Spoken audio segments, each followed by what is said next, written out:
देखिए, भारतीय जनता पार्टी और जेएमएम ये दोनों जो है ना सिर्फ वादा का झड़ी लगाता है जी।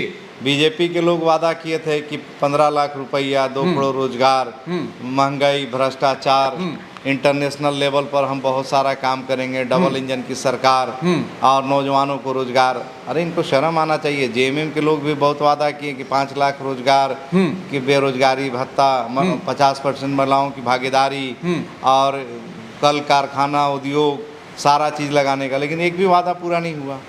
तो इन लोगों को शर्म आना चाहिए। ये दोबारा अगर रिपीट कर रहे हैं उसी वादा को तो शर्म आना चाहिए। जनता के सरकार का एक भी काम इनके द्वारा नहीं किया गया है। जनता जो है बीजेपी जेएमएम को नकार चुकी है। आने वाला विधानसभा चुनाव जो हो रहा है 13 तारीख को सारे मतदान जो है कि जो अपना मत का प्रयोग करेंगे और मत का जो प्रयोग करेंगे तो मजलिस के फेवर में करेंगे, पतंग छाप के फेवर में करेंगे, क्योंकि मजलिस इनका जो है कि हर सुख दुख में, हर लड़ाई में इनके साथ भागीदारी निभाने का काम कुछ प्रत्याशी लोग जो हैं अपने सीट के लिए पार्टी को दल बदल करते रहते, कभी इस पार्टी तो उस पार्टी, ताकि हमको सीट मिल जाए। ऐसे प्रत्याशी के लिए क्या आपके पास है? नहीं, दल बदल का जो है मामला है कि जिसको कंफर्ट जहाँ लगता है वो चला जाता है। अरे भाई, नीति और सिद्धांत अगर रहता, पार्टी के प्रति लगाव या जनता के प्रति लगाव होता तो पार्टी मतलब कि वो किसी दूसरे पार्टी में नहीं जाते हैं। इससे तो सिद्ध होता है कि लोग जो है कि दल बदल का जो है मामला जो है कि सामने है कि इनको पार्टी से कोई नीति सिद्धांत विचारधारा से कोई लेना देना नहीं है, कोई मिशन नहीं है। इनका सिंगल मिशन है कि हम मतलब कि विधायक बने रहें और हम कैसे भी टिकट हासिल कर लें, यही विचार है और कुछ नहीं। तो ऐसे लोग जो है सेवा करना चाहते हैं या जैसे तैसे करके कुर्सी लेना चाहते हैं? क्या ये सेवा नहीं, ये मेवा खाने के फिराक में घूमते चलते हैं। इनको मेवा चाहिए कि हम जो है कि कुर्सी पर बैठें और जनता जो है कि परेशान रहे, हैरान रहे। आप देख लीजिए 24 साल का ये झारखंड हो गया। 24 साल में ना नीति आयोग लागू हुआ, ना यहाँ के जनता का सरोकार का काम हुआ, ना किसानों का हुआ, ना छात्रों का हुआ, ना महिलाओं का हुआ।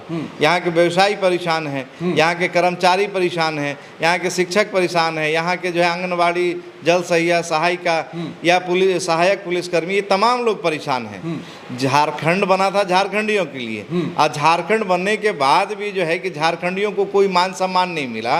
ये मलाईदार कुर्सी पर जाके मतलब कि चाहे वो किसी दल में रहे, इनका कोई नीति सिद्धांत नहीं है। जब मौका मिला तब गुलाटी मारे, बस सत्ता का मलाई चाहिए। ये दल बदलुआ नेता से लोगों को कैसे बचना चाहिए? बचना चाहिए। जनता देख रही है कि ये दल बदल के लोग क्या आज आने वाले विधानसभा चुनाव में जनता इसका पुरजोर जो है कि इसका विरोध करेगा या मतलब कि इनको हरा देगा, बस हो गया काम खत्म।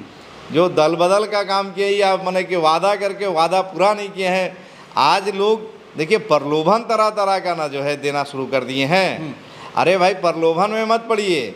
जिनको ये लोग जो गहना का, बेग का, कपड़ा का, साड़ी का या किसी चीज़ का अगर प्रलोभन दे रहे हैं तो मैं उन लोगों जाम मतदाताओं से अपील करना चाहता हूं कि आप तमाम लोग ये सोचिए कि आपके बच्चों को नौकरी दिया कि नहीं, आपको शिक्षा दिया कि नहीं, आपका स्वास्थ्य बेहतर किया कि नहीं। कि आज सारा व्यवस्था चरमराया हुआ है। 100, 200, 500 या लालच में आने की आवश्यकता नहीं है। आप तमाम लोग ये मतलब कि मतदाता से मैं अपील करता हूँ, चुनाव आयोग से अपील करता हूँ कि ऐसे लोगों पर आप कड़ी निगाह रखिए कि जो आपको क्षणिक जो है सुख के लिए साड़ी, साया या मान ली कि बैग और तरह तरह का कपड़ा लत्ता या आभूषण का प्रलोभन दे के अगर ये चुनाव कामयाब करेंगे तो आपको याद होगा कि कितना जुल्म करते हैं। आपको तो कहते हैं कि ये मैं तो वोट खरीदा हूँ, तो आप बिकाऊ हो जाइएगा। इसलिए आप टिकाऊ आइए, नीति और सिद्धांत और विचारधारा की लड़ाई लड़िए। तो मजलिस जो है आपकी लड़ाई लड़ रही है। मजलिस का कहना यह है कि आपके बच्चों का रोजगार का मैं बात करूंगा, आपके बच्चों का भोजन का बात करूंगा, यहाँ की माताएं बहनों का जो है विकास का मैं बात करूंगा, उनकी नौकरी का बात करूंगा, उनकी लड़ाई लड़ूंगा, और यहाँ के किसानों का, यहाँ के छात्रों का, यहाँ के स्वास्थ्य व्यवस्था का, यहाँ का शिक्षा व्यवस्था का, इसको दिलाने का मैं लड़ाई लड़ूंगा। तो रुपया पैसा जो देगा उसका आपका विकास नहीं करेगा, आपके बच्चों को नौकरी नहीं देगा, आपका विकास नहीं कर सकता। जो वोटर लोग हैं वो भी तो तेतराज हैं, आए दिन कमाने चले जाते हैं। जब चुनाव आता है लोग आ जाते हैं यहाँ पर घर पर मुर्गा दारू लेने, तो अपना अमाउंट गिनने। कई जगह पर ऐसा देखा गया है। और इसके अलावा उड़ती खबर हम लोगों का मिलता है जी, एक एक प्रत्याशी जो है कई कई करोड़ खर्चा कर रहे हैं, तो लोग बाहर जाके कमाएंगे क्या? इससे बढ़िया तो वो चुनाव में आ जाएंगे घर, तो उन लोगों को तो ऐसी कमाई। अरे भाई, तो पलायन तो एक मतलब विकराल रूप ले चुका है। पलायन अगर नहीं रहता, अगर कोई संपन्न व्यक्ति है तो काहे ला बाहर जाएगा कमाने? और चुनाव के टाइम में सोचता है कि जो 5-7 हज़ार रुपया या 10,000 रुपया महीना मिल रहा है चुनाव में, अगर हमको कुछ पैसा अगर दे देता है कोई प्रत्याशी बुला के तो ले लेता है बेचारा। लेकिन ये गलत बात है। आपकी लड़ाई हम लोग लड़ रहे हैं, आप मजलिस को कामयाब कीजिए। मजलिस आपकी लड़ाई लड़ रही है। अवैसी साहब आपके लिए आपका जो अधिकार है संविधान में उसको दिलाने के लिए लड़ रहे हैं। अवैसी साहब इसलिए नहीं लड़ रहे हैं कि आप भ्रष्टाचार में डूब जाइए। जैसा जनता रहेगा वैसा नेता बनता है। तो जनता को यहाँ ईमानदार बनना होगा, पाक और साफ बनना होगा। आप तो थोड़ा सा लालच में पड़ के आप अपने बच्चों का नौकरी, आप अपने बच्चों का भविष्य, यहाँ के माताएं बहनों का भविष्य, यहाँ के छात्रों का भविष्य, पूरे झारखंड का भविष्य जो है चौपट करने के फिराक में मत रहिए। आप आइए और आके मजलिस को कामयाब कीजिए। मजलिस अगर आपके कामयाब होती है तो आपके बच्चों की नौकरी की लड़ाई, किसानों की लड़ाई, छात्र मजदूरों की लड़ाई, यहाँ सभी लोगों को आप देखिए ना भाई कि ये लोग जितना वादा किए थे एक भी वादा पूरा नहीं हुआ है।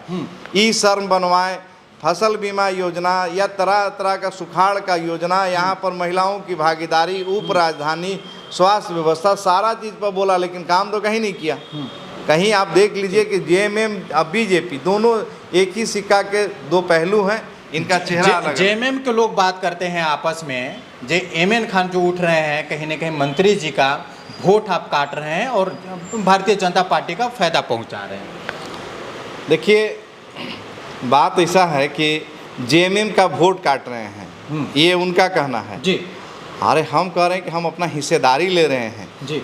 हमारे लोगों का जो है कि वोट अगर 1,16,000 है, हमारे दलित, पिछड़ा, शोषित, वंचित का जो है कि वोट जो है कि 3.5 लाख, 3.25 लाख वोट है, तो हम उनके हक की बात कर रहे हैं, उनके ताकत की बात कर रहे हैं, उनकी लड़ाई लड़ रहे हैं। आप सारे लोगों को सम्मान दीजिए ना। हमारे ओबीसी, एससी, एसटी, माइनॉरिटी, किसी को तो आप सम्मान नहीं दिए, न ठेकेदारी दिए, न पट्टेदारी दिए, न हिस्सेदारी दिए, न मान दिए, न सम्मान दिए। सोना चांदी से इज्जत नहीं बढ़ता है इंसान का। इंसान का इज्जत बढ़ता है आपके कर्म से। आपके साथ कैसा आपका विधायक आपका व्यवहार किए हैं, क्या रहा है विचार, ये माने रखता है। आपके लोगों को तो मान सम्मान दिए, अध्यक्ष बना कर रखे हैं, 5 साल तक जिला अध्यक्ष है, मान सम्मान तो मिल रहा है, जो आपके बारे में चर्चा कर रहे हैं। बताइए कि कॉलेज स्कूल कितना माइनॉरिटी समाज के लोगों को दिए। संस्कृत का स्कूल जितना यहाँ पर अनुबंधित का स्कूल था कितना को चालू कराएं, अनुबंध मदरसा को कितना चालू कराएं, उर्दू एकेडमी, उर्दू बोर्ड, उर्दू निगम या उर्दू का जो है कि कोई एक काम कराए हो तो बताया जाए। अरे भाई, उर्दू शिक्षकों का कितना बहाली कराएं, ये भी तो बताएंगे ये लोग कि उर्दू शिक्षक का बहाली जो है कितना कराएं हैं। ये जुल्म पर जुल्म किए जाएं और ये कहेंगे कि हमारा वोट, इनका वोट कहाँ से आया वोट। चलिए, उर्दू पर आया तो एक बात हम ध्यान पर आए, झारखंड सरकार द्वारा उर्दू का जहाँ पर विद्यालय है वहाँ पर जो जुम्मा का छुट्टी हुआ करता था, अभी शायद उसको बंद कर दिया गया और संडे का छुट्टी कर दिया। क्या इस पर आपका? यही फर्जी सेकुलरिज्म, इसी को बोला जाता है। इस सेकुलरिज्म का जो चोला ओढ़ के अपने आप को सेकुलरिज्म का जो है नेता बनते हैं कि हम सेकुलर सर्वधर्म सम्मान की बात करते हैं, सारे लोगों के मान सम्मान। जुमा का दिन है, जुमा के दिन जो है छोटा ईद के रूप में मनाया जाता है जी है। तो आप समझिए कि मेरे साथ जो है कि आप किस तरह का तशद्दुद किए हैं। ये आने वाले वक्त में इसका जो है आपका जो है जनता आपसे मुतालबा करेगी कि आपने जो हमारा जुमा का छुट्टी था, जो हमारे शिक्षक या बच्चे जो जुमा पढ़ने जाते थे, आप उसको संडे को कर दिए हैं। ये फर्जी सेकुलरिज्म का यही पहचान है। इसी बात की तो लड़ाई है कि ये जो कहते हैं हमारे लोग, तो हमारे लोगों का आप क्या ध्यान दिए, आप मुस्लिम समाज को क्या दिए हैं, आप ही बता दीजिए। ये 13 साल से अभी तक उर्दू के लिए कोई यूनिवर्सिटी मौलाना आज़ाद यूनिवर्सिटी खोलने की बात थी, कहाँ ये 13 साल से सोए हुए थे। 5 साल इनकी सरकार रही, 5 एकड़ ज़मीनें नहीं मिला यूनिवर्सिटी खोलने के लिए। मझियाओं मोड़ पर तो एक आपका प्रतिमा बना दिया गया है मुस्लिम लोगों का। अगर एमएन खान अगर जीतता है तो मैं ये प्रतिमा बना है, मैं उनके नाम से जो है वीर अब्दुल हमीद के नाम से कॉलेज खोलने का काम करूंगा। ये प्रतिमा से मेरा विकास नहीं होगा, मेरे लोगों का विकास मेरे कॉलेज और स्कूल से होगा, मेरे नौकरी से होगा। ये नौकरी दें, कॉलेज खुलवाएं, हमारे लोगों को शिक्षित करें। तो ये प्रतिमा लगाने से, जितना भी प्रतिमा लगाए हैं, वादा करते हैं कि अगर हमको ऊपर वाले ने मौका दिया, यहाँ जनता ने आशीर्वाद दिया, तो जितने लोगों के नाम से मिथिलेश ठाकुर साहब प्रतिमा लगवाए हैं, उतने लोगों के नाम से मैं कॉलेज और यहाँ पर यूनिवर्सिटी खुलवाने का प्रयास करूँगा। बेरोजगार को दूर करने के लिए गढ़वा के क्या प्लान है? क्या उद्योग यहाँ पर खोला जा सकता है क्या? यहाँ पर लघु उद्योग जो है कि खोलने का बहुत स्कोप है। हजार एकड़ ज़मीन है, पानी है, हमारे पास व्यवस्था है, हैं। अगर उद्योग लगेगा तो ये पलायन का समस्या ख़त्म हो जाएगा। किसानों के पानी का समस्या अगर ख़त्म कर दिया जाए, किसानों को खेत में पानी दिया जाए, तो कोई अपना किसान जो है कि काहे जो है दूसरे प्रदेश में जाके पलायन करेगा, नहीं करेगा। यहाँ पर शिक्षा का जो है अभाव है। आज रंका, रमकंडा, चिनिया या किसी भी ब्लॉक में आप चले जाइए, एक भी डिग्री कॉलेज इन लोगों ने खुलवाने का काम नहीं किया है। आप जाइए, गुदरमाना जाइए, चिनिया जाइए, रमकंडा जाइए, खूरी, मसरा, रनपुरा, आप अटौला जाइए, तो ये पढ़ने के लिए स्कोप क्या दिए, नौकरी के लिए क्या स्कोप दिए? ये सब फर्जी बात करने वाले हैं, फर्जी सेकुलरिज्म की बात करते हैं। ये ना आदिवासियों के विकास के लिए हेमंत सोरेन जी ने, आपको याद होगा कि 2019 के चुनाव में बोले थे कि अगर मैं विकास करता हूँ, मैं मुख्यमंत्री बनता हूँ, तो यहाँ के आदिवासी भाइयों का विकास करूँगा। आज इन्हीं के पार्टी के नेता नन्हेसर कोरवा ने कहा कि भ्रष्टाचार का आरोप लगाया। तो आज फर्जी केस करा के मंत्री डरा के धमका के अपने कार्यकर्ता या यहाँ के लोगों को, व्यवसायियों को, ट्रैक्टर चालकों को या ट्रैक्टर का जो मतलब लोगों को, सबको डरा धमका के वोट नहीं लिया जा सकता है। भंडरिया के कुछ इलाका में जो है कोयला पाया गया, चुनाव के समय ही लोगों का याद आता है यहाँ पर प्लांट खुलना चाहिए। चुनाव खत्म हो गया, सब स्वाहा। सर, मैं तो पहले ही कहा कि कोयला का जो खनन होना चाहिए, उसका शेड्यूल है, उसका तरीका है। सेंट्रल गवर्नमेंट, स्टेट गवर्नमेंट मिलके उसको जो है कि ये खोलने का काम करता है। तो ये आपका तालमेल ही नहीं है। आप लोग तो लूटने में इतना बेहताशा लगे हुए हैं, बेहताशा ये लूटने में लगे हुए हैं कि उनको याद ही नहीं कि जनता से हम वादा क्या किए थे। तो जनता से वादा जो किए कि हम कल कारखाना, उद्योग और खदान जो है खोलने का, चालू करने का बात किए थे कि भंडरिया का खदान जो है कि मैं जो है चालू कराऊंगा, तो खदान कहाँ चालू कराएं? तो ये तो अब जनता के सामने है, जनता इसको देख रही है।